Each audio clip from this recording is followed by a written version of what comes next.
जंगली भेड़िए ने इंसानी चमड़ा पाया और उसमें चढ़ गया। चमड़ा जल्दी फैलकर ठंडी चाल वाले चेहरे और इंसान मुंह दिखाया। खड़ा होकर हड्डियां और मांसपेशियां हिलाकर वह इंसान बन गया।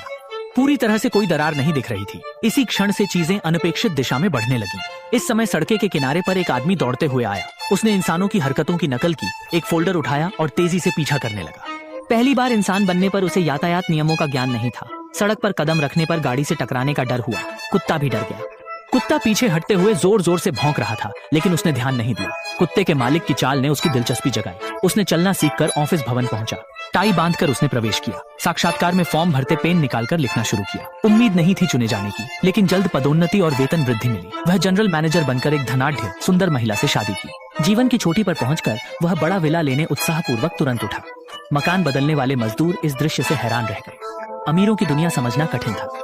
उसने कुछ गलत महसूस कर तुरंत खड़ा होकर मजदूरों को बुलाया ताकि काम जल्दी खत्म हो सके। दिन प्रतिदिन के काम में कभी कभी उबाऊपन होता, तब उसके भीतर छुपी पशु प्रवृत्ति उभर आती थी। उसने दीवार पर लटकी तस्वीर देखते घर आते समय मुंह में पानी लेकर टेबल पर रखी मांस देखकर भूख नहीं रही। फिर भी पड़ोसी कुत्ते ने उसे ललचा दिया। कुत्ता डरकर नहीं हिला। उस दिन उसने हठ न कर पाकर पालतू दुकान से बिल्ली खरीदी। घर आते ही वह खुश होकर उछला, बिल्ली को गले लगा और देखा कि वह स्वादिष्ट लग रही थी। जैसे ही वह खाने वाला था, गैराज का दरवाजा खुला। उसकी बेटी ने पापा द्वारा खास खरीदी गई बिल्ली देखकर खुशी महसूस की। अपनी इच्छाओं को रोकते हुए उसे किसी और को दे दिया। जबकि रात में टीवी पर जानवरों की घटनाएं देख रही थी। उसके अंदर लंबे समय से दबे पशु स्वभाव को नियंत्रित करना